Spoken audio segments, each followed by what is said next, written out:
Bienvenido, bienvenida a este episodio de análisis de la Z a la A. Hoy es 9 de septiembre, son más o menos las 10:30 de la mañana. El episodio de hoy va a ser bien diferente a lo que hemos hecho hasta el presente entre Aníbal y esta servidora. Les explico en un minuto por qué, pero de todas formas, nuevamente bien agradecida por todos los comentarios que nos han hecho en todos los episodios, incluyendo el último donde estuve tanto con Cieny como con Emma. Zulma ese día no pudo estar, pero estuvimos discutiendo temas importantes, entre otros temas obviamente la violencia, lo que está pasando en Puerto Rico y cómo es que debemos responder ante esta. No solamente el gobierno, sino también tú y yo. Cada una tiene una responsabilidad civil. Pero hoy tenemos un programa que aquellos y aquellas que se quejan de que yo no dejo hablar a Aníbal, pues van a tener su mejor episodio, porque hoy Aníbal es el único que debe hablar, o que debe hablar mucho más que yo, porque yo voy a entrevistar a Aníbal. Yo no sé si tú sabes, pero con mucho orgullo yo digo que Aníbal, además de todas las cosas que es y representa como ser humano, pues tiene un historial en nuestra isla de poner en papel, en blanco y en negro, momentos importantes de la historia de Puerto Rico, temas importantísimos de la historia de Puerto Rico, de quiénes somos como pueblo, y recientemente acaba de terminar otro de estos documentos tan importantes, un libro donde habla sobre uno de estos temas que sumamente importante para Puerto Rico, es el tema del estatus. Así que hoy vamos a dedicarle esta hora de análisis de la Z a la A para que Aníbal nos explique un poco del libro, que de hecho adelanto y lo repetimos más tardecito, este jueves a las 6 de la tarde en la biblioteca de la Escuela de Derecho de la Universidad de Puerto Rico. Aníbal va a estar haciendo la presentación de su nuevo libro. Pero antes de darle la bienvenida a Aníbal y dejarlo hablar, pues quiero mencionar, yo tengo el honor de haber leído el libro. Confieso que aprendí un montón.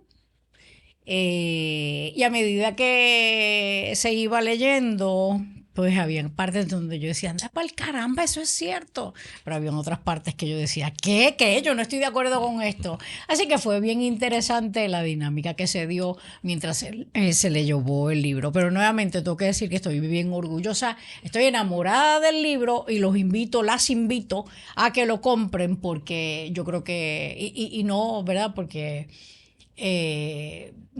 quizás sí, y es que mi opinión es un poco viciada, pero tratando de ser lo más objetiva posible, creo que es un excelente escrito para aquellas personas, y creo que todos y todas deberíamos estar interesados en un tema tan importante como el estatus de Puerto Rico. Así que, habiendo dicho eso, bienvenido Aníbal a Análisis de la Z a la A. Gracias Zoe. Primero, gracias por esas palabras en términos de el libro y lo que vamos a estar discutiendo, y gracias por darme tiempo para hablar. Por dejarte hablar, ¿verdad? Espero que te controles y cuando yo conteste cosas del libro no digas malas palabras como me las decías cuando estabas leyéndolo. Aunque aquí se puede, pero no, dale. Me voy a controlar. Por petición de Aníbal me voy a controlar. Aníbal, antes de que comencemos, este no es el primer libro que tú sacas, tú has sacado varios. Yo quiero comenzar preguntando, ¿qué mueve a una persona a decir, ¿sabes qué? Me voy a sentar y voy a escribir un libro? Porque, perdóname, sí, pero no son libros de tus, o sea, de qué sé yo, la carrera de Aníbal y las memorias de Aníbal, de cuando ha ocupado las diferentes posiciones. Son libros de otros temas, así que, ¿qué te movió? Bueno, yo te diría Ahora que me lo pones de esa forma. Bueno, ¿qué me mueve? No son ficción, o sea, yo no escribo novelas. Algún día, no creo que voy a tratar eso algún día. O sea, ya son de recuentos históricos de cosas, momentos que yo viví, pero no son autobiográficos, aunque tienen elementos, y tú lo viste en el libro, pues claro. O sea, tiene unos elementos de yo estuve allí, yo dije esto, me reuní con fulano. Exacto. O sea, pero pero el libro no es de quién es Aníbal sí, y... por eso. Ajá. O sea, hay unos libros que de los que he publicado que es sobre eso, o sea, momentos que yo viví y que entendí que debía compartirlos porque creo que puedo hacer una aportación histórica, aunque no soy historiador, de que alguien diga, mira, Aníbal estaba allí y esta es su interpretación. También he escrito algunos libros que simplemente son de recomendaciones de reformas, propuestas para asuntos que se están discutiendo públicamente. Y hay uno pues que es completamente diferente, que es el libro de Derecho, que es de separación de poderes, que Correcto. se evoluciona porque empiezo a dar un curso en la UPR hace años, en 2013 creo que fue que comencé. Y de momento me di cuenta que tenía tanto material que en Puerto Rico no había un texto sobre ese tema de derecho constitucional. Se tocaba, pero colateralmente. Y ese pues es un poco diferente porque es un libro más para abogados, estudiantes de derecho y didáctico. Que estamos publicando. Quien lo ponga en pantalla. Exacto. En primera fila, las luchas sobre el estatus en el Congreso y Puerto Rico, 1997-2025. Pues por el título se pueden imaginar de qué se trata. Y un poco para contestar tu pregunta, ¿qué me motivó cuando se aprueba en diciembre del 2022 el proyecto? Yo le llamo el proyecto para que la gente pues se acuerde, porque los números solamente de los proyectos de ley los conocemos nosotros, que somos los junkies. Claro. El proyecto de Nidia Velázquez y Jennifer González, o de Jennifer González y Nidia Velázquez, como usted lo quiera ver, de estatus, que se aprueba en diciembre del 2022 al final de ese congreso. Yo, tras bastidores, participé mucho en ese proceso y participé también porque fui a vistas públicas que me citó la Comisión de Recursos Naturales. Estaba convencido que luego del proceso de 1989 al 91 que dirigió Hernández Colón, conjuntamente con Romero Barceló y Rubén Berrío, iban los tres juntos, y eso nunca más se ha repetido en la historia. Luego de ese, que no es objeto de análisis en este libro, porque ahí, aunque yo trabajaba para Hernández Colón, yo trabajaba en asuntos legislativos en Puerto Rico. La gente se creía que yo me pasaba en Washington. Yo en ese proceso no estuve en las discusiones de estatus. Hizo unas cosas paralelas acá en Puerto Rico. Pero ese no es objeto de este análisis, pero lo conozco. Y ese para mí fue el proceso más serio en el Congreso de discusión del tema del estatus. Luego de eso, que lo relato en el libro, pero vamos a brincar, cuando se aprueba el HR 8393, que es el de Nidia y Jennifer, yo me convenzo que es lo mejor que hay después de aquel esfuerzo. Aquel esfuerzo era todavía mejor, no lo podemos negar. Y entonces mi reacción inicial fue, oye, ¿por qué yo no escribo unas columnas para El Nuevo Día? Una sobre dónde, después de HR 8393, dónde está la estadidad, dónde está la independencia, dónde está la libre asociación, dónde está el ELA. Y iba a escribir esas columnas. A veces ni me acuerdo si llegué a escribir la primera, tengo que cotejar. O si llegué a publicar. Pero de momento pasaron dos cosas. Entramos ya medio aunque era 2023, entramos ya en el ciclo de elecciones. Y aquella aprobación pues quedó en nada, el proyecto murió, no se pasó nada. Y a la misma vez me fui dando cuenta que tenía mucho más material que simplemente decir que decía el HR 8393. En algún momento, probablemente a fines del 2023 o mediados del 2023, dije, bueno, pues yo creo que debo hacer un libro. Y ahí pues me viene la idea de que en 1997, por eso es que ahí comienza, es la primera vez que yo asumo la presidencia del Partido Popular Democrático y la asumo en el contexto del estatus. O sea, a mí no me escogieron presidente del PPD en 1997 para que yo fuera candidato a la gobernación. Todo el mundo, y lo digo en el libro, pensaba que iba a ser Sila, hasta yo estaba de acuerdo que fuera Sila, sino en aquel momento el liderato del partido y particularmente Héctor Luis Acevedo, que estaba entregando la presidencia, y lo reconozco aquí, me identifica para dirigir una comisión de estatus de las muchas que se han creado en el Partido Popular para enfrentar lo que se llamaba el Proyecto Young, que los populares lo veíamos como una amenaza a Lela y una imposición de la estadidad. No reacciones, por favor, no reacciones. Y ahí, luego que hago ese informe del Comité de Estatus, todo esto está en el libro, pues me lanzo para la presidencia del Partido Popular, y ahí la primera vez que yo pisé los pasillos del Congreso de los Estados Unidos. Yo había estado en Washington, pero por alguna razón no había ido de turista al Congreso. La primera vez que yo pisé los pasillos del Congreso de Estados Unidos fue para ir a deponer a una de las vistas del proyecto yo como presidente del Partido Popular Democrático. Okay. Y por eso es que... comienzo ahí. Comienza en 1997. Hago referencia, como tú sabes, hago referencia a algunas de las cosas que pasaron en el proceso de Hernández Colón, pero los uso como referencia, porque no estaba allí, no tenía conocimiento de primera mano. He leído muchos de los informes que se hicieron en aquel proceso. Entonces, pues de ahí hasta el día de hoy, pero hasta el plebiscito del 2024, me tocó un rol como comisionado residente, como gobernador, y aún luego de haber salido de Fortaleza, este es un tema que yo entiendo que es importante, igual que tú, para Puerto Rico, un tema que lo he estudiado, un tema donde he evolucionado en mi pensamiento, y decidí, pues mira, voy a hacer como una especie de ciclo. ¿Cómo empezó esto en 1997 y dónde está hoy en el 2025?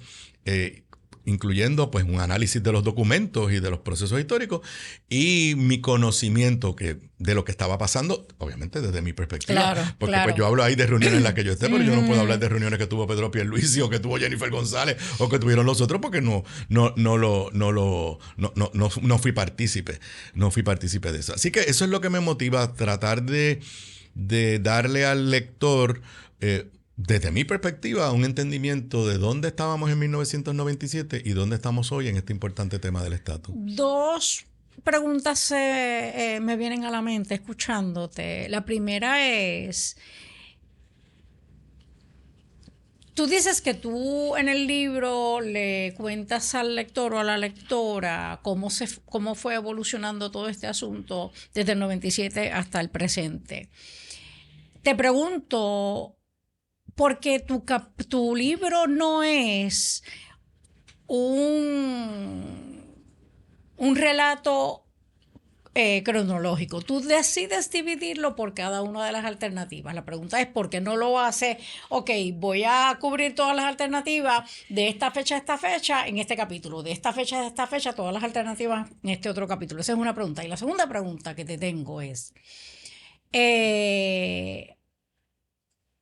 Yo lo leí, como ya mencioné, y estoy de acuerdo con algunas cosas, no estoy de acuerdo con otras, pero yo me pregunto si allá afuera todo el mundo sabe que tú eres una de las voces más fuertes cuando se habla en Puerto Rico del tema del estatus, y todo el mundo conoce o cree conocer cuál es tu posición. Ese libro... yo tengo una opinión sobre la pregunta que te voy a hacer, pero quiero que tú la contestes. Ese libro, aquellos que no creen en lo que tú crees, ¿lo pueden ver como una fuente de información objetiva o este libro es todo favoreciendo lo que Aníbal, que es el autor, reconoce y apoya? Mira, no solamente la gente sabe cómo yo pienso, aunque yo creo que algunos cuando lo lean van a aprender cosas de cómo yo pienso, pero yo no lo oculto. O sea, yo en el libro, un poquito como tú acabas de decir, el primer capítulo es sobre el Estado Libre Asociado, el segundo capítulo es sobre la estadidad, tercero sobre la independencia, cuarto sobre la libre asociación y el quinto es una especie de reflexión y recomendaciones donde le hago recomendaciones a los tres partidos principales en tema de estatus, el PIB, el PPD y el PNP. Obviamente, la gente sabe cómo yo pienso, y lo digo aquí, pero yo en cada uno de esos capítulos trato de traer el texto de lo que decían los proyectos de ley, cómo votaron en el Congreso, o sea, trato de traer datos objetivos, o sea, objetivos que nadie nos puede negar para que sustenten lo que son mis conclusiones o mi análisis. O sea, yo inclusive... lo tengo claro, no lo escribí pensando en ti ese capítulo como tal, pero recuerdo que cuando empieza el capítulo de estadidad, yo digo, todo el mundo sabe cuál es mi posición en contra de la estadidad.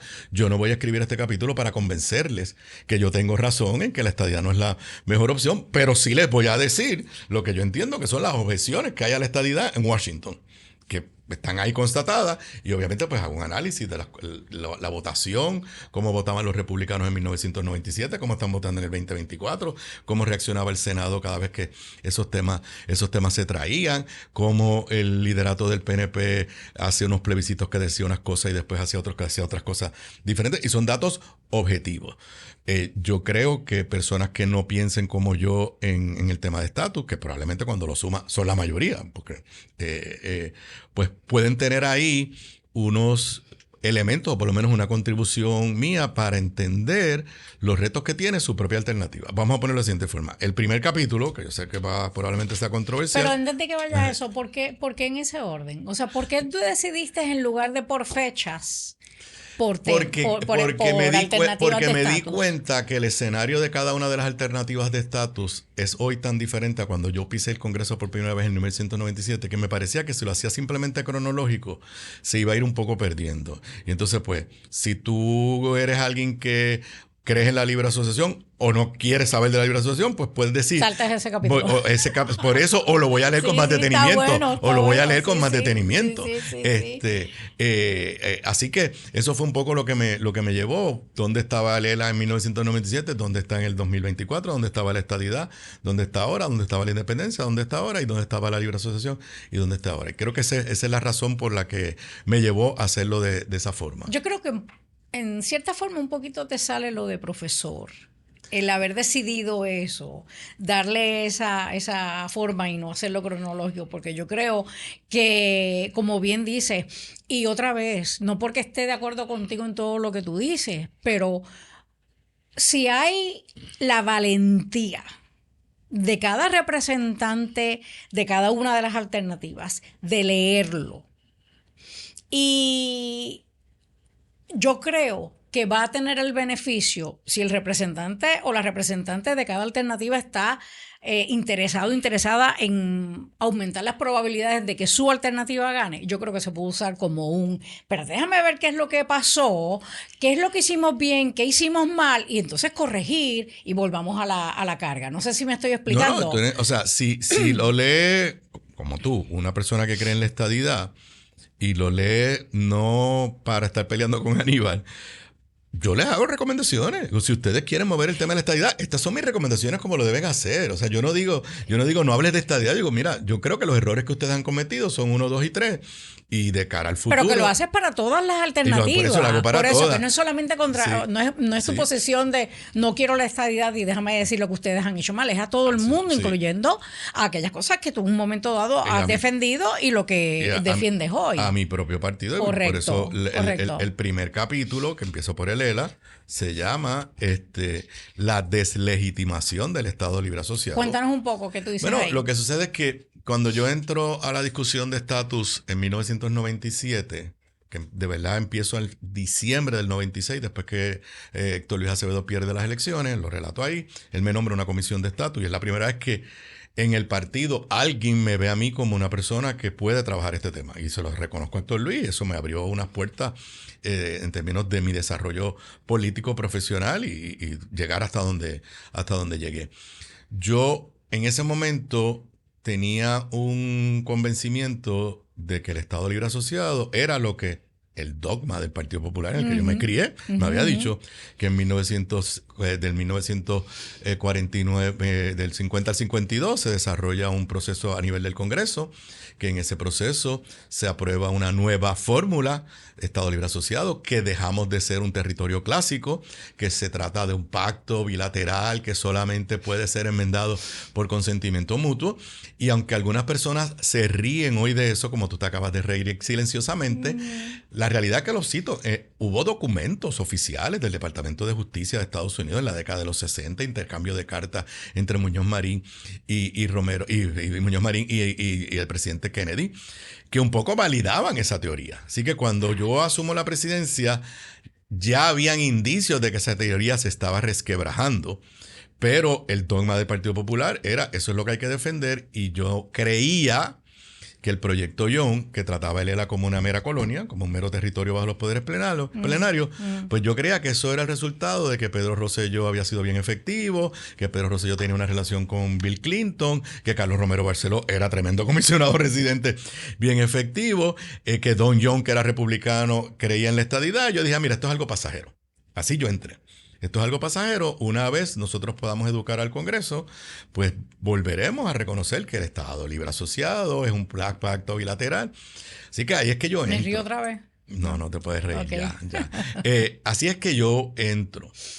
Desde ese momento para acá, pues yo me he ido encontrando con que yo puedo tener excelentes teorías legales de por qué el Congreso puede hacer un pacto bilateral y renunciar a sus poderes plenarios, aun si está bajo la cláusula. Y hay montones de teorías legales, pero nadie en el Congreso las defiende, nadie en los departamentos de justicia republicanos o demócratas, nadie en las Casas Blancas republicanos o demócratas, y ya las decisiones del Tribunal Supremo, todos los casos que han llegado al Supremo, que de alguna forma tocan directa o indirectamente la relación de Puerto Rico, nos han fallado en contra. Nos han fallado en contra. Y obviamente, pues, ¿dónde está la cherry encima del bizcocho o del mantecado? La aprobación de promesa. Claro. Entonces, ahí ya yo llego a un convencimiento. Espérate, antes de que hables de tu convencimiento, en ese primer capítulo lo que tú haces entonces es que describes cómo se va desarrollando este asunto de si es posible o no un ELA o un ELA mejorado. Sí, y cómo cada proyecto de ley presentado en el Congreso, los que se aprobaron y los que no se aprobaron, trataban el ELA. Okay. Y los esfuerzos que yo hice, particularmente como gobernador, porque aquí sí yo soy el primero en reconocer que los gobernadores del Partido Popular, después de Hernández Colón, han sido extremadamente tímidos cuando están en el poder en tocar el tema de estatus, excepto este servidor. O sea, yo hice esfuerzos, que no los logré, pero aquí están los esfuerzos que yo hice aquí en Puerto Rico y que hice allá en el Congreso de los Estados Unidos, inclusive convirtiéndome como gobernador del Partido Popular en el puertaestandarte de una idea que todavía está flotando por ahí, que el Partido Popular la ha cogido con timidez, a veces sí, a veces no, que es la idea de la Asamblea Constitucional de Estatus. O sea, aquí se relata cómo yo logré que Ted Kennedy presentara un proyecto en el Congreso. Que no se aprobó es cierto, pero por lo menos yo soy en este siglo el único gobernador electo bajo la insignia del Partido Popular que puede decir que presentó iniciativas concretas de estatus tanto en la Asamblea Legislativa de Puerto Rico como en el Congreso. Okay. Claro, eso fue parte de darme cuenta que me estaba chocando contra una pared. Relato, que esa la voy a dejar para que compren el libro, mi conversación con Hillary Clinton cuando ella es senadora y yo era gobernador, y que se terminó la reunión abruptamente, y lo que ella me dijo en ese momento yo entendí que era una falta de respeto, y años después pues el Congreso lo hizo al aprobar promesa. Todavía creo que es una falta de respeto que se hayan aprobado promesas, pero tienen el poder, por eso, pero tienen el poder. Y entonces, déjame mencionar también en esa parte que me estuvo bien interesante. Tú tocas, de hecho yo creo que los tocas en todas las alternativas, en todos los capítulos, menos el último, que como tú bien dices es una reflexión tuya, pero en cada capítulo que hablas de una alternativa en particular, hablas de los informes de Casablanca, que esos informes, yo recuerdo la importancia que cada vez que salían, todos los que nos interesamos en esos temas salíamos locos a buscar qué es lo que decía de cada una de las alternativas. Y yo creo que en esos informes le daban bien duro a Lela. Cuando comienza, tengo que dejar que la gente lea, pero claro, cuando yo creo que comienza un debilitamiento en las posturas del Partido Popular institucional sobre y vamos a seguir defendiendo que esto es un pacto bilateral que solamente puede ser cambiado por consentimiento mutuo. Yo creo que es cuando se da el informe de Obama de Casablanca, porque el informe de Obama dice, y que fue la base para otras cosas en el futuro, dice que cualquier plebiscito tiene que incluir el Commonwealth. Y entonces pues el Partido Popular lo celebró. Pero cuando tú lees el informe, dice que es el territorio. Exacto. O sea, no nos reconoce nada. Correcto. No nos reconoce nada. Con la alternativa, pero... Que entonces, yo digo aquí curiosamente, el ELA estaba también en el proyecto Young, pero era definido como un territorio. Y Hernández Colón, Sila Calderón, Churumba, Aponte, Willy Miranda, todos nos opusimos. Claro. Y aparecía pero aparecía como un mero territorio. Mero territorio. Del informe de Obama en adelante, pues yo he notado, y ojalá esos tiempos cambien, que el liderato del Partido Popular de momento está diciendo, bueno, pues sí, pues somos un territorio y chévere. Y yo eso no lo Hablemos puedo. de eso, No lo ya puedo. mismo, como ha ido cambiando el liderato del Partido Popular Democrático. ¿Atendiste el ELA? ¿Utilizaste proyectos que se presentaron allá? ¿Cómo trabajaban esos proyectos el asunto de la alternativa del ELA? Mencionas lo de cómo dentro del Partido Popular Democrático pretenden, te incluiste en un momento dado, como ustedes pretendían insistir que esto no es una colonia, porque de alguna forma soñaban con que porque una persona lo dijera, pues ya no estábamos bajo los poderes plenarios que establece la Constitución de Estados Unidos. Aunque en este momento de la historia de Estados Unidos yo no sé cuánto pesa en verdad, cuán seguras son lo que dice la Constitución de Estados Unidos, pero bueno, en aquel momento sí, porque no teníamos presidentes como los que tenemos hoy. Solo porque lo hoy, tenemos que decir, pero hoy. un breve, porque no quiero que nos desviemos, porque si hablamos de Trump dejamos de hablar del libro. Claro. Pero para que los amigos sepan que ahora mismo el Tribunal Supremo de Estados Unidos acaba de validar que si usted vive en Los Ángeles y tiene colorcito hispano o habla español, o está hablando español con su compañera, esposa, hijo, lo pueden parar, arrestar y llevárselo y dice, mira, es ciudadano, ay, perdón, usted es ciudadano. Correcto. Lo acaba de validar el Tribunal Supremo de Estados Unidos. 6-3, porque la conservadora, los conservadores, of course, votaron a favor. Sin embargo, la jueza Sotomayor, Orgullo de Puerto Rico, disidente y establece exactamente que en lugar de estar ahí callándose, el Supremo de Estados Unidos debería estar protegiendo los derechos de las personas. Pero volvamos acá. Pero bueno, pero entonces lo que iba era... A mí me encanta porque tú ves como en cada capítulo que tiene que ver con una alternativa, tú trabajas lo que pasa en Puerto Rico, lo que pasa en Estados Unidos continental, a nivel legislativo, pero a nivel ejecutivo también. Y un poco... Yo creo que terminas haciéndole crítica a los representantes de cada una de las alternativas. El segundo capítulo es sobre el tema de la estadidad y todo el mundo sabe, y antes de que nosotros compartiéramos como estamos compartiendo, a mí me preguntaban de Aníbal Acevedo Vilá y yo obviamente creía que era el enemigo principal de la estadidad. Y enemigo no en el mal sentido de la palabra, sino la persona... con quizás más conocimiento, más experiencia, más argumentos en contra de la alternativa de la estadidad. Así que, luego de leer este capítulo, pues me reitero que tienes muchos argumentos en contra de la estadidad, pero cuéntanos qué tú cubres en ese capítulo. ¿Cómo se llama? Se llama La estadidad, avances y estancamientos electorales. Que, by the way, no me cambiaste de opinión, yo sigo siendo estadista, pero dale. La estadidad, avances y estancamientos electorales, retrocesos congresionales. Aquí, pues, vuelvo a hacer lo mismo, relato el contexto histórico.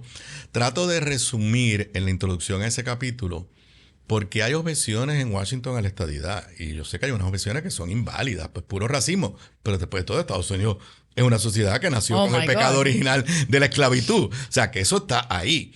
Pero también hay una razón, hay unas preocupaciones válidas. O sea, pues Estados Unidos aunque está lleno de minorías, pues está lo que le llamaban el melting pot, una aspiración a que la gente se asimilara. Pues hay una pregunta legítima que viene desde antes del proyecto, el proyecto de Bennett Johnston, el de Rafael Romero y Rubén, que todo esto se discutió en ese momento.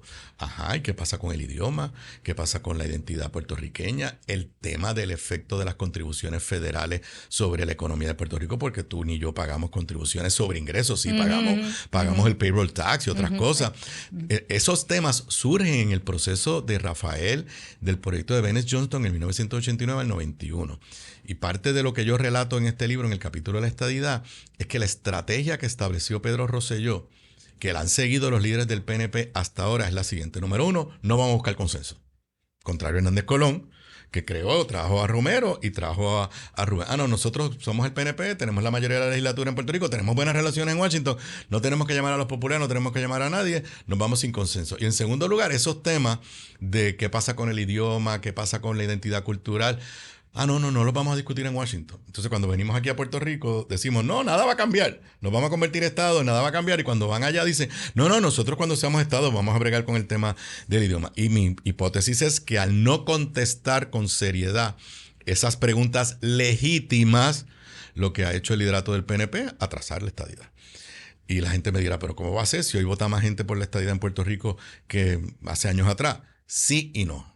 Hoy definitivamente vota más gente por la estadidad que la que votó en el plebiscito de 1967, que la que votó en los dos plebiscitos de Pedro Rosselló en 1993 y 1998. Pero cuando tú ves, el crecimiento, número uno, no es tan vertiginoso como creíamos. Y en segundo lugar, y creo que es el error del PNP, el plebiscito del 2020, estadidad sí o no, la estadidad sacó 52%.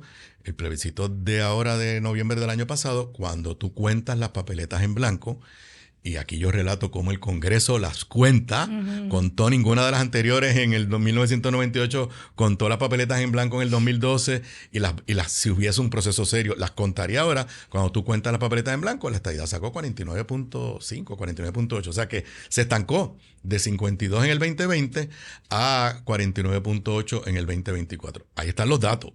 Usted puede diferir de mi interpretación, pero eso te decía, pero es objetivo. Y lo que yo creo, y aquí hay cosas que cuando yo empecé a hacer el research las descubrí yo mismo. O sea, por ejemplo, yo analizo las votaciones del proyecto Young en la Cámara, en el floor de la Cámara, las votaciones de el plebiscito, el proyecto de Pierluisi del 2012 y las votaciones en el floor del proyecto del 2022 de Nidia y Jennifer. Y cuando tú ves las votaciones, tú descubres ahí, número uno, que la oposición de los republicanos es cada vez más.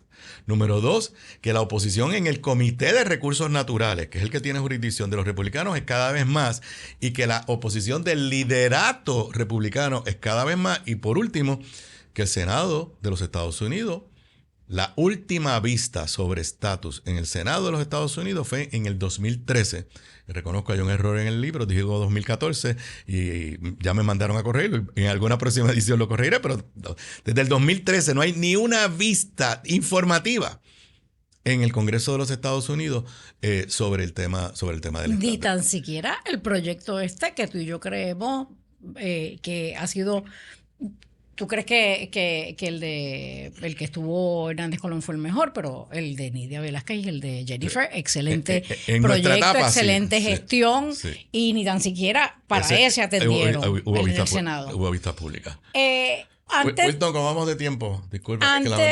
Antes de ir al próximo capítulo, Aníbal, tú eres muy crítico en ese capítulo de los y las personas dentro del Partido Nuevo Progresista que han tenido el poder para trabajar el tema del estatus. Y si yo entiendo correctamente, uno de los ejemplos que tú das para llegar a lo que yo creo que es la conclusión tuya y de muchas personas, incluyendo esta servidora, es que el tema del estatus dentro del Partido Nuevo Progresista parecería que cuando se acercan las elecciones se convierte en el tema más importante y hay que jurarle a la gente, no votes por los demás porque no vamos a tener a Estados Unidos de aliado, vota por nosotros porque somos los únicos que te podemos asegurar todos los beneficios que vienen de Estados Unidos.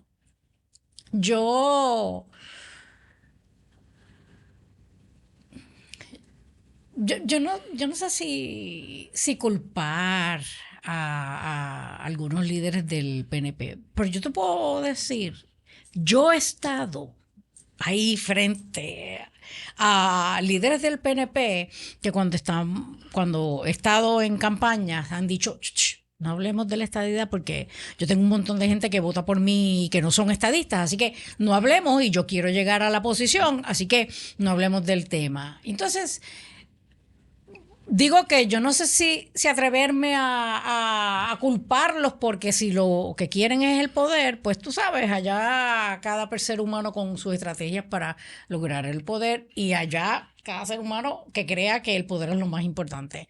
Pero bueno, pero también una vez llegan a las sillas, a mí como, ¿verdad?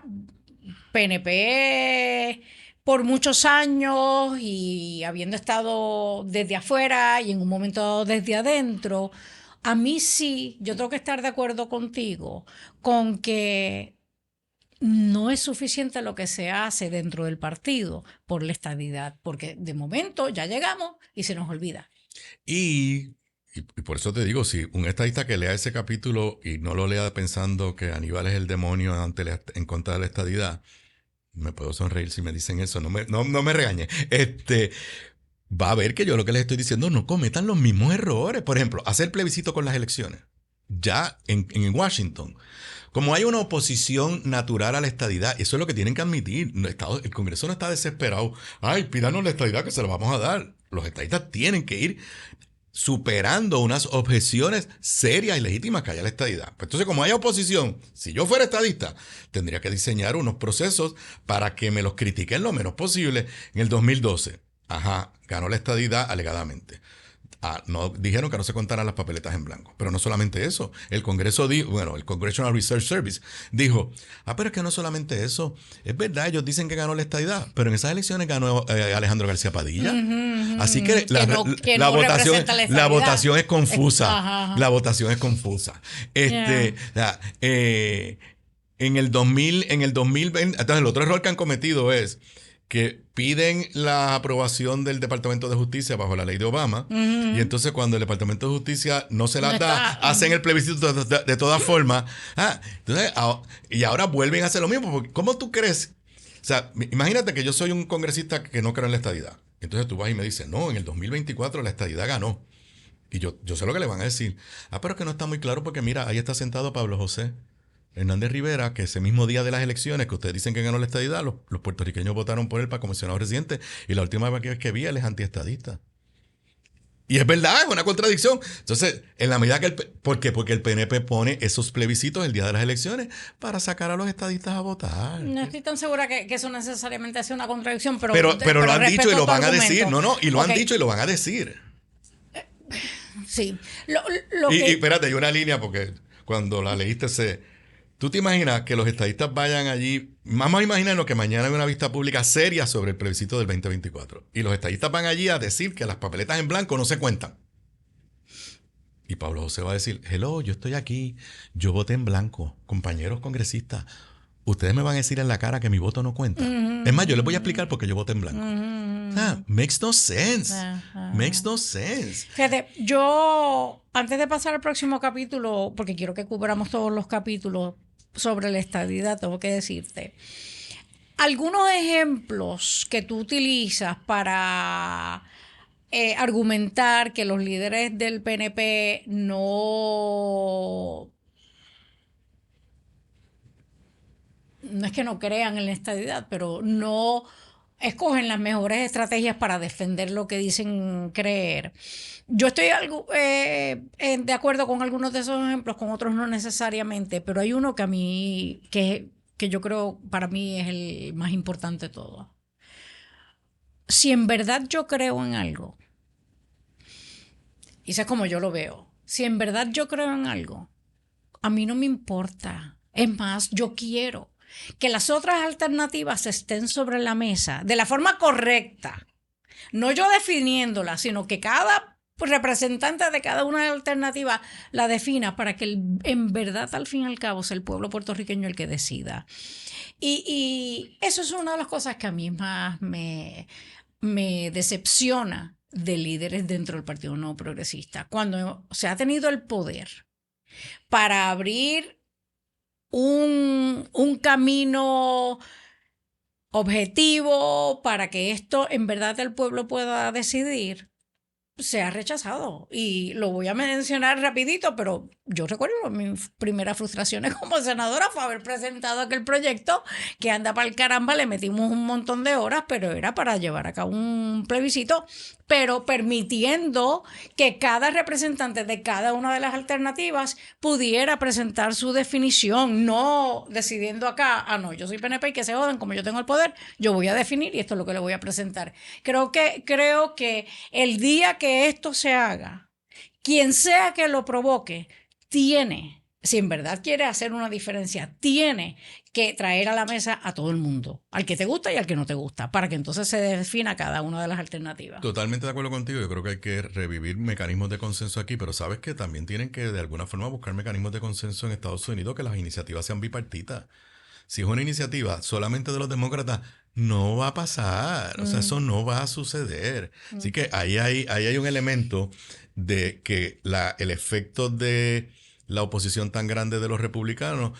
Fíjate, y yo lo digo al final del capítulo de la estadidad, yo no celebro el hecho de que la estadidad esté más atrás hoy que en 1997. ¿Por qué no lo celebro?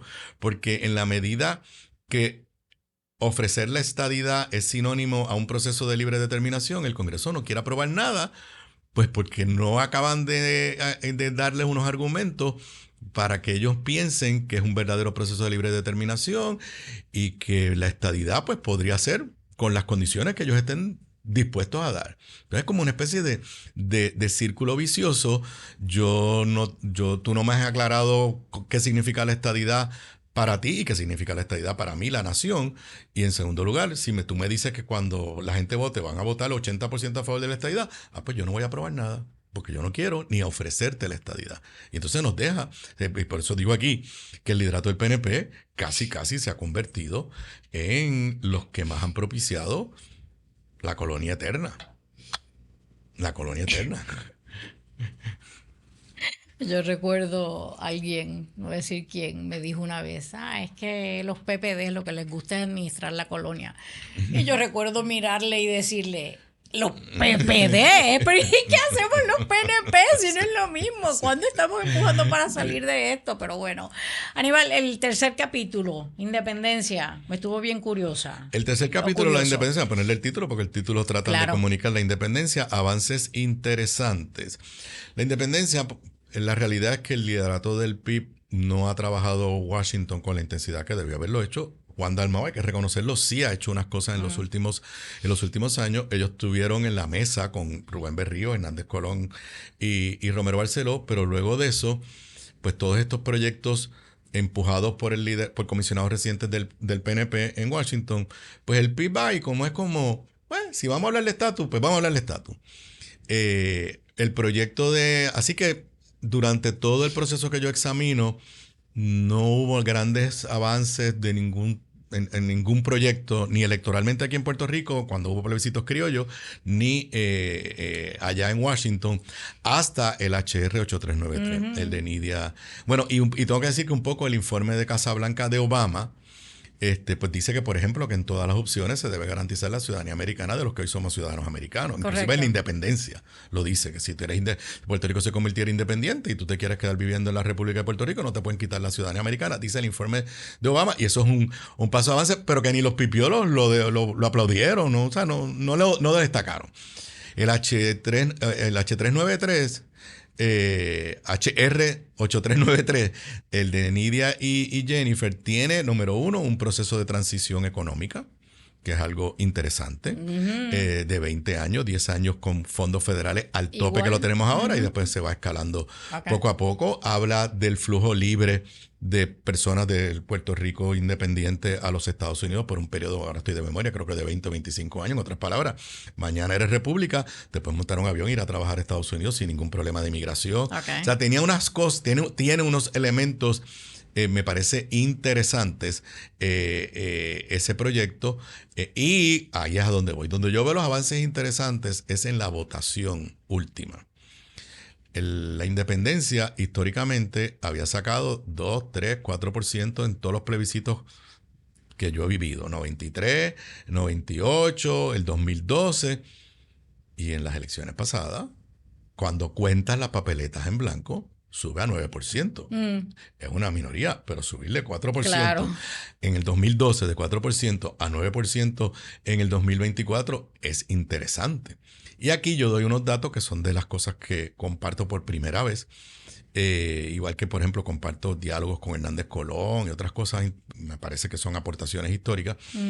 Aquí yo hago un análisis, yo doy datos de encuestas a las que yo tuve acceso y encuestas públicas del Nuevo Día, donde desde el 2020 para acá se refleja algo interesante, que es que cuando tú ves en las encuestas el grupo de edad de 18 a 34 años, porque las encuestas te lo separan, el apoyo a la independencia es extremadamente alto y a la libre asociación también. Cuando yo vi eso en mi encuesta de comisionado residente en el 2020, no le di mucha atención porque yo dije, esto es el reflejo del verano del 2019, que los jóvenes tuvieron un rol protagónico. Correcto. Y se quedaron en esa onda. Pero cuando tú vas al 2024, una encuesta que yo tuve acceso en Cagua, una encuesta bien hecha de la firma de Peter Hart, y las encuestas del Nuevo Día, que ellos ponen los brackets de edad, en el 2024, la independencia y la libre asociación tenían unos apoyos por encima, cuando la sumabas por encima de la estadidad. Entonces, ahí yo dije, cuando viene el plebiscito como tal y la independencia saca el 9%, pues yo digo, la única forma que sacaron el 9% es que en ese grupo de edad de jóvenes votaron por la independencia mucho más alto que el resto de los grupos de edad. Y la gente va a decir, los jóvenes siempre son independentistas. No, siempre sacaban 4% en todos los plebiscitos, 2%. Y yo he visto encuestas a través de mi carrera política y los jóvenes se comportaban igual. Así que ahí hay algo, o sea, la independencia tiene dos cosas que no sé cómo ellos van a construir sobre ella. Número uno, que el proyecto de Nidia y Jennifer tiene unas cosas que no estaban en proyectos anteriores. Y que electoralmente ha habido una mejoría, lo que los millennials llamarían orgánica, porque eso es lo dramático. En ese plebiscito de las elecciones pasadas, el PIB pidió la papeleta en blanco. Exacto. Nadie hizo campaña a favor de la independencia, tampoco de la libre asociación.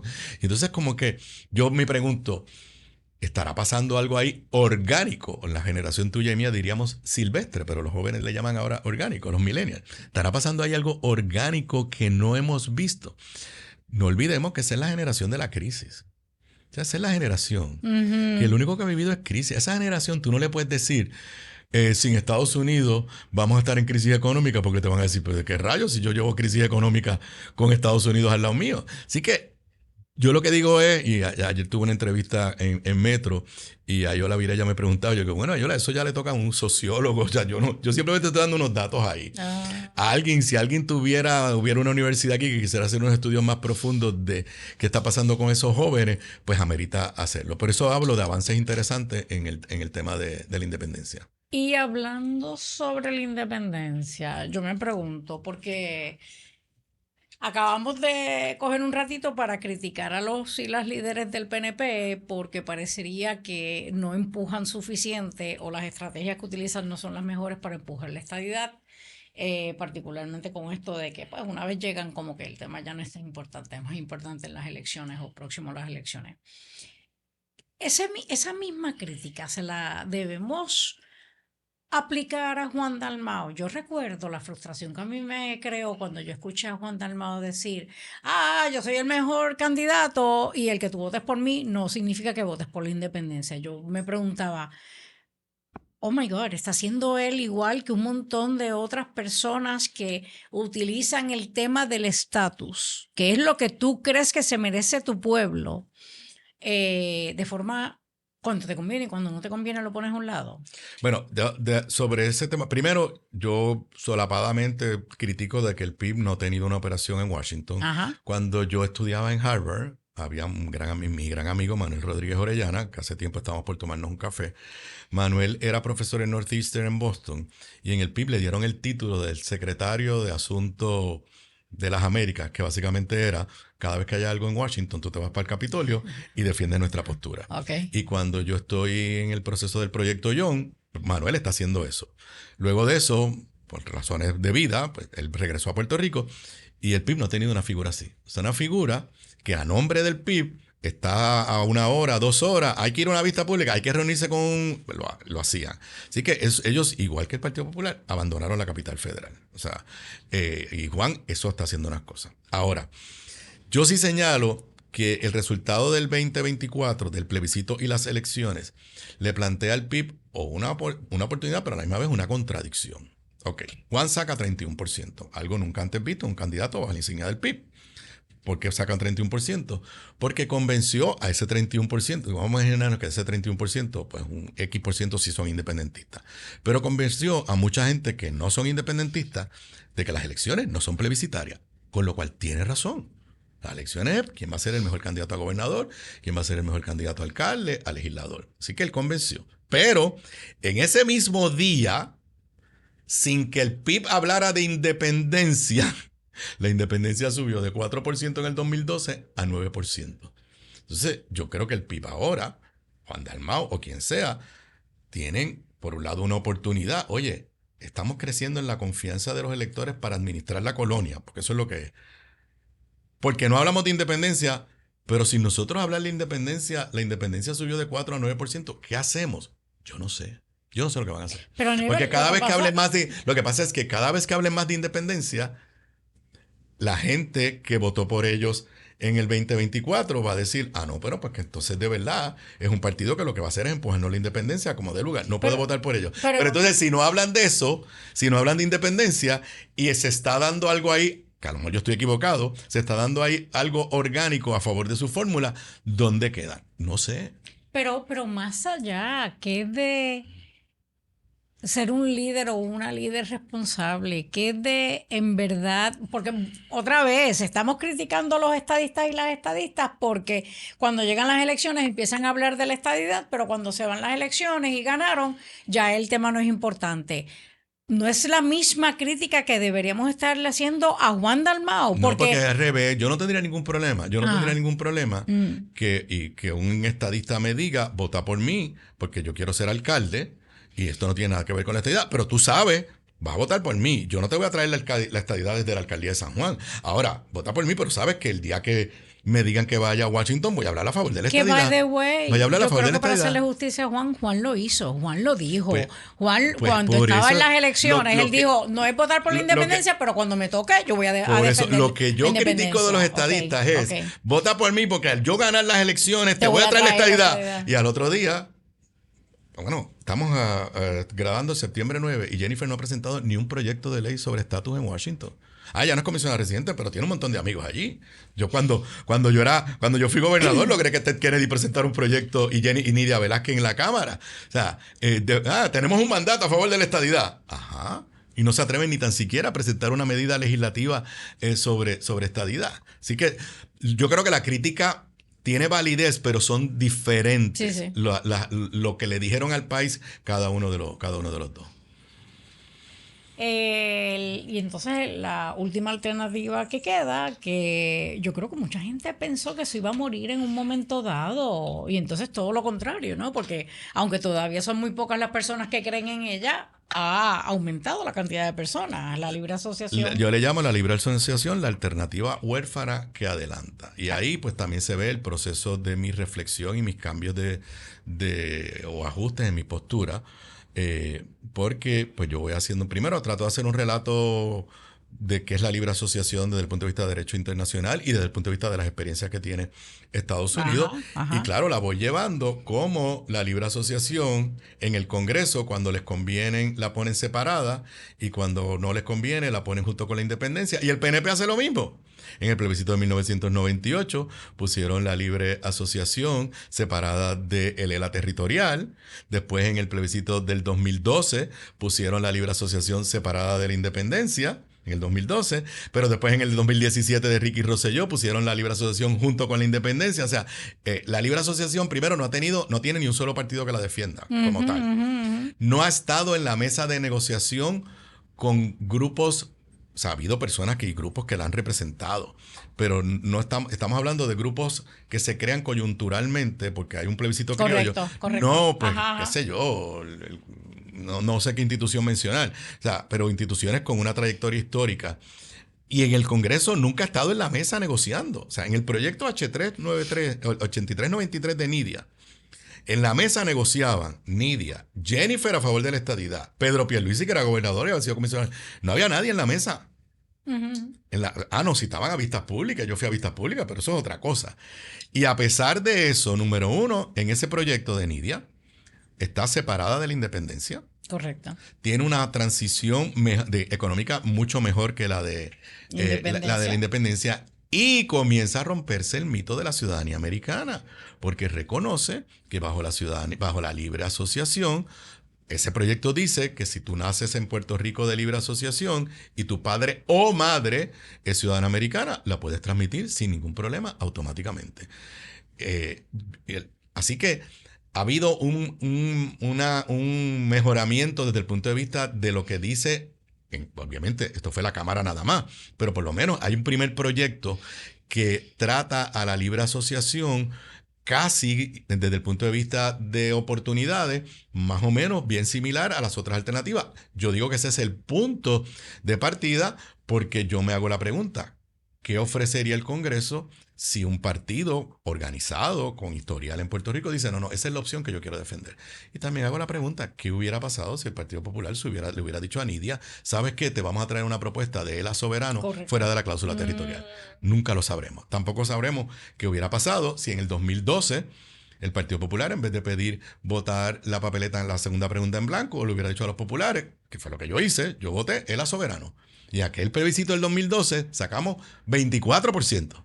Y 12 años después, en el plebiscito pasado, sacó un 24% y se gastó cero dinero en publicidad a favor de la libre asociación. Y la campaña pro estadidad de los grupos que se crearon era mitad del dinero a favor de la estadidad, lo cual es legítimo, y la otra mitad era diciendo en contra de la libre asociación. Ajá. Así que ahí, a mi entender, y ahí sí lo hablo en el plano personal, para los que creemos que lo que debe haber es una relación de asociación digna con los Estados Unidos, yo creo que el resultado del 2024 y el lenguaje del 8393 es un punto de partida interesante de cara al futuro. Dentro del Partido Popular Democrático, y lo digo porque esta es mi opinión, a mí me sorprende que un líder tan joven, presidente del partido, comisionado residente, tenga la visión de que está ok que nosotros sigamos viviendo en una colonia. Porque, aunque quizás él no diga que es colonia directamente, pero parecería que he's okay. Él está ok con que mantengamos lo que tenemos hoy. Y yo no sé, porque esa generación de Pablo José y gente más joven, una de las cosas que a mí me fascina de esas generaciones, y yo sé que todas las generaciones, ¿verdad? No todas las personas que pertenecen a una generación no son iguales, pero les caracteriza, desde mi perspectiva y a base de lo que sé, la lucha, la defensa por los derechos. Es más, les caracteriza en muchas ocasiones partir de la premisa que todos somos iguales, que todos tenemos los mismos derechos. Y entonces a mí me es contradictorio el que una persona tan joven como Pablo José crea que it's okay, que a nosotros los puertorriqueños y puertorriqueñas nos impacten decisiones que se toman allá, particularmente en el momento que estamos viviendo, y nosotros no tenemos nada que decir sobre el tema. Así que yo de verdad también me sorprende que Pablo José crea en el ELA colonia, territorio que somos. Mira, yo no puedo hablar por Pablo José y lo tengo que reconocer. No creo que pensamos igual en este tema. Él y tú. Por eso él y yo. Y quizás yo pensaba como él piensa hoy, hace unos años atrás, y lo reflejo en el libro. Pero por otro lado, en su mensaje del 25 de julio, primero él reconoció que lo que llamamos ELA no está en su mejor momento. Y en una entrevista fuera del discurso, dijo que si podía ser, que si tenía que ser fuera de la cláusula territorial, él no lo descartaba. Así que el libro, yo lo digo, en este momento la discusión del estatus está un poco congelada porque con Donald Trump y los republicanos no hay ningún ambiente. Que yo creo que eso no quiere decir que no es importante y que no debemos hablar de este tema. Así que yo Cuando yo escucho, por ejemplo, a Pablo decir que cuando él habla allí con compañeros congresistas reconocen que el estatus actual debe estar en cualquier proceso, yo no tengo problema con eso. Lo que yo quiero es que me digan qué es lo que piensan esos congresistas, que es el estatus actual. Porque Don John incluía el estatus actual en la papeleta, pero lo definía como un territorio. Exacto. Como un territorio bajo los poderes plenarios. Ajá. O sea, el proyecto del 2012, donde Héctor Ferrer, que en paz descanse, logró poner la píldora venenosa de que en la segunda ronda se incluía the current status. No decía ni Commonwealth, decía, no me acuerdo, creo que decía Commonwealth, pero entonces cuando tú ibas al informe, decía que el Commonwealth estaba bajo los poderes plenarios. Pero que it is. Por eso. No hay otra o sea, lo que te quiero alternativa. decir es que cuando yo escuche a alguien decirme, hay que respetar la relación presente, yo quiero que me digan qué interpretación tiene de la relación presente ese congresista. Porque la relación presente es la que tiene Islas Vírgenes ahora mismo, y Islas Vírgenes claramente, o sea, nosotros no decimos, cuando yo empecé, nosotros no decíamos que éramos igual que Islas Vírgenes y que Guam. Nosotros éramos una cosa diferente. Ahora tú vas descubriendo, Islas Vírgenes y Guam tienen SNAP, nosotros no tenemos SNAP. Y no tienen una junta. Y Islas Vírgenes no tiene, oye, Islas Vírgenes no tiene leyes de cabotaje. O sea, así que yo creo que hay que profundizar en eso, claro, y les invito a que lean el libro. Obviamente, y ahorita diremos lo del dato de la presentación, donde se consigue, pero mi hipótesis es que el debilitamiento que ha tenido el Partido Popular Democrático en gran medida también es consecuencia de ese debilitamiento de explicarle claramente al país qué es lo que quiere hacer en su relación política con Estados Unidos. El crecimiento de la libre asociación y la independencia, del que ya hablé, 24% libre asociación, 9% independencia. Obviamente, pues muchos populares votaron en blanco, pero ese 24 y 9%, de la única forma que tú puedes explicar cómo crecieron, es porque son gente que eran o son populares, eran o son estado libristas, que dijeron, para mí, estas son las opciones. Y en la medida que el Partido Popular no clarifique su posición de futuro, pues se va debilitando como institución. O sea, esa es mi apreciación. Esa es mi apreciación. Hay quien dice que el estatus no es importante. Un poco en esa línea, Aníbal. Tú mencionas que el apoyo a la estadidad como opción se debilita principalmente entre los jóvenes. Y yo me pregunto, y sé que le contestaste a Ayola en la entrevista que te hicieron en Metro, pero que tú no eres sociólogo, which is true, pero... Y quizás lo dejo para que después en otro momento lo discutamos. Pero yo me pregunto si un poco el aumento entre los jóvenes de votar por la independencia o la libre asociación, más que por lo que significa, es un voto de castigo. Porque lo que representa el PNP/estadidad es lo que los jóvenes están hartos, no confían en el gobierno. De hecho, muchos de ellos tanto que exigieron y lograron que el primer gobernador en Puerto Rico saliera a la fortaleza. Así que no sé si es una combinación y entre los factores está el voto de castigo. Yo ni muerto voto por un PNP, diría un joven. En el libro yo pongo unas líneas que digo que no sabemos cómo interpretarlo porque no había la opción de ninguna de las anteriores. Ninguna de las anteriores fue eso, el voto de castigo. Exacto. Y pues yo digo en el libro que yo no puedo interpretar que ninguna de las anteriores fue un voto a favor de Lela. Era una combinación de gente quejándose que Lela no estaba en la papeleta. Lela que defendíamos, pero también fue un voto de protesta contra Pedro Rosselló, contra el PNP. Y sí lo digo aquí, no hay forma de saber cómo interpretar esas votaciones por la libre asociación y por la independencia, pero llama la atención que nadie, en el último 2024, nadie hizo campaña a favor de ella. Y cuando tú sumas 24 más 9, 34%, 33% votando por esa alternativa. O sea, es impactante. Por esas alternativas. Por esas dos alternativas, es impactante. Nos quedan unos minutos y no quiero dejar de discutir el último capítulo. Yo he dicho que yo estoy enamorada del libro, a mí me encanta el libro, pero para mí el capítulo... Te iba a decir una barbaridad, pero no lo voy a decir. ¿Qué te pasa? Pero mira, anyway, mira que la gente va a pensar mal de cuál es la barbaridad que iba a decir. No es ninguna barbaridad. Mira. Del libro nada más. ya me obligaste a clarificarlo.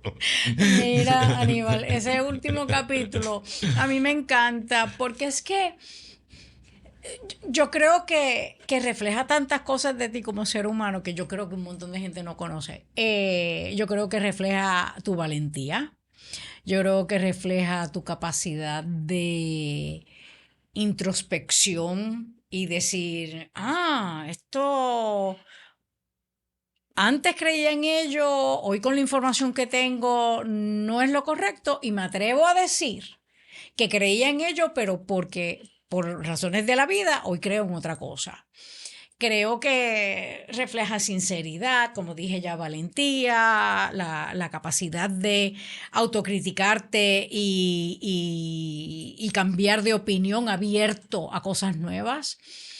Háblanos, porque ese capítulo es bien diferente. Ese capítulo es bien diferente. Los otros capítulos son más como que eso mismo, datos y cosas, pero este es más tú, más el ser humano. Bueno, se llama ¿Dónde estamos y hacia dónde podemos ir? Y tiene 3 segmentos, las lecciones de los pasados 30 años, que es donde hago esa reflexión, el plebiscito del 2024 y el Congreso, y un poco pues la ruta un poco no, el último segmento se llama la ruta a seguir. Ahí en ese capítulo, pues como digo, con la mente son las lecciones de los pasados 30 años. Yo trato ya, ahí no es datos, ahí es mi interpretación, mi interpretación de que yo entiendo que ha pasado en estos 30 años en la discusión de este tema, tanto en el Congreso como en el comportamiento del electorado aquí en Puerto Rico. Y es una combinación de mis propias reflexiones y mi propio análisis, pero le hago un llamado, crítica o lo que sea a los 3 partidos. A los 3 partidos principales. Y ya en el plano muy personal, pues digo, si este tema a mí me apasiona y mientras tenga salud y mente clara, voy a participar de lo que sea. Pero espérate, porque esa era mi última pregunta. Tú condicionas, que me encanta, tu involucrarte, tu participación en la discusión de estos temas y en las gestiones que se hagan para resolver el problema del estatus, pero lo condicionas. Sí. ¿A qué lo condicionas? Básicamente yo digo, si es otros embelecos como los que hemos vivido, los voy a combatir. O sea, voy a participar, pero para combatirlo. Para decir, esto es un embuste, esto es un engaño. Si son procesos serios, voy a estar... Incluyendo si el embeleco... O sea, no es porque sea los PNP o los estadistas, es el que sea. Pues si yo en el 2012, cuando el Partido Popular pidió votar en blanco, yo voté por Herrera Soberano. Y en estas elecciones pasadas hice toda la campaña que pude hacer aquí contigo a favor de votar por la libre asociación. Y esa no era la posición de mi partido. Y en eso mi partido están claros. Y también relato los intentos que yo hice dentro del partido para convencer y para moverlo. O sea, en esa parte están los datos históricos. Así que cuando sean procesos que sean embelecos, yo los voy a combatir. Cuando sean procesos serios, si me toca montar un avión y voy allí como exgobernador, como lo he hecho en los pasados años, porque yo en ningún momento, por ejemplo, desde el 2012 para acá, en ninguno de estos procesos he ido allí a hablar a nombre del Partido Popular. Cuando el Partido Popular me ha pedido que los acompañe para algún tema en el que yo me siento cómodo, claro que lo he hecho y lo podría hacer en el futuro. Yo creo que hay que comprar este libro. Es bien informativo, tiene una información bien valiosa para las personas y yo creo que a todas las personas nos debería interesar este tema tan importante. ¿Dónde lo compran? Bueno, primero, la presentación es este jueves, lo mencionaste. Correcto. A las 6 de la tarde, es entrada libre en la biblioteca de la Escuela de Derecho. De la Universidad de Puerto Rico. Lo va a presentar la amiga expresidenta del Colegio de Abogados, Celina Romaní. Así que Celina es una profesora, una intelectual, no sé lo que va a decir, yo le dije, tú di lo que te dé la gana. Y obviamente a lo que ella diga, yo reaccionaré, el libro va a estar a la venta allí. El libro ya está prácticamente en todas las librerías, Casa Norberto, El Candil, Bookmark, todas las librerías del país. El precio de venta es... De ese país. El precio de venta es $49.50. De Puerto Rico. El precio de venta es $49.50. Ha habido una preventa en mi página de internet y en ATH Móvil a $40. Esa termina cuando termine la presentación. Muy bien. De ahí adelante. ¿Pero cuál es la página? La página es bien facilito. acevedovila.net. Okay. O sea, usted la puede encontrar en acevedovila.net. Ahí usted lo puede comprar a través de PayPal o su tarjeta de crédito.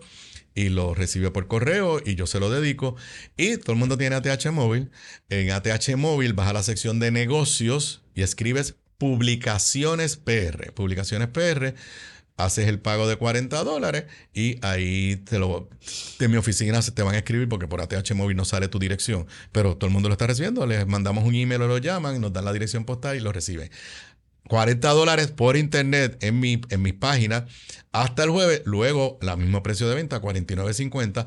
También está en Libros 787, que es una plataforma muy buena donde la gente está comprando básicamente publicaciones puertorriqueñas a través del internet. Muchos de la diáspora usan Libros 787.